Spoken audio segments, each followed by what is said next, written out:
expelled from the country. Already rocky relations between the two countries, unlikely to get any better with this offer from the United States. What is unclear is exactly how many South Africans will be arriving in the United States next week, but we do know that around 100 were deemed eligible for a potential. One recent example that is close to home was when one white mayor was lauded for observing traditions of a State of the City address, while Dr. Moya, a black mayor, was vilified for doing the exact same at half the cost.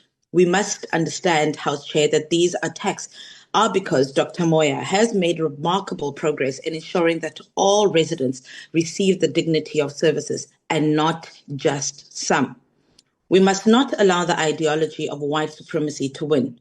Social media is that this first group that arrives next week will be processed in Washington, D.C., and then sent to various states around the United States. This is a very vast country. They will not be moving as a group.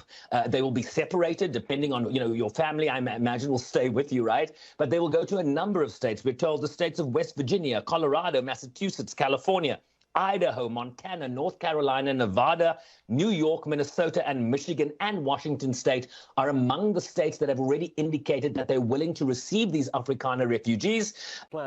We should see the first arrivals here to the United States next week, potentially as early as Monday. And we're told that they'll be arriving into Dulles Airport in Virginia, just outside of Washington, D.C. The likelihood is that the Trump administration will want to create some fanfare around this, essentially viewing it as a celebration of offering that safe haven to the white South Africans. And resentment. We have seen the likes of Elon Musk attack our country, and we must ask the question why. It's because our nation is a direct threat to the ideology of white supremacy simply because it stands for the opposite. We are a people united in our diversity. We draw strength from our shared commitment to heal the wounds of the past and build a country where all belong, not just the privileged few. We may stumble and we may falter, but House Chair, we have made real progress. And that progress is the antithesis of white supremacy. Is that they will be helping South Africans with housing, basic home furnishings, essential household items, groceries, weather-appropriate clothing, right? It gets very cold in the United States, more so than it does even in the coldest parts of South Africa. Diapers, formula, hygiene products, and prepaid phones. So this is a process that will take some time, one imagines, but certainly it seems to be moving very, very fast as it pertains to the white Afrikaners from South Africa. Show in a brief like that. But what it is the latest blow to US-South Africa relations. Donald Trump has been angered by South Africa's decision to support the Palestinian people in the conflict in Gaza, its decision to take Israel to the International Criminal Court over claims of genocide against the Palestinian people.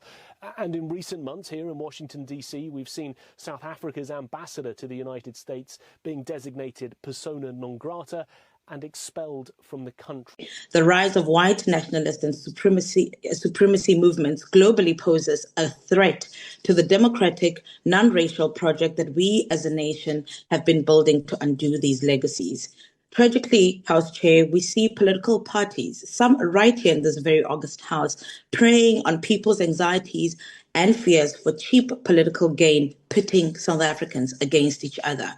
Between the two countries. Then you get this a call between the Deputy Minister Boertes and his counterpart in the United States, a very hard-hitting statement from South Africa, essentially again rejecting the premise that the United States has based this expedited refugee program on. So there are still tensions here. It is a bilateral relationship, a strategic relationship that has not yet found its footing in the aftermath of the executive order, but certainly contacts have been happening at the highest level. We now need to hear from Durko and from the presidency as to when, President Ramaphosa, as he has stated, will meet with Donald Trump to really ventilate these issues and the differences that exist between Washington and Pretoria at this time.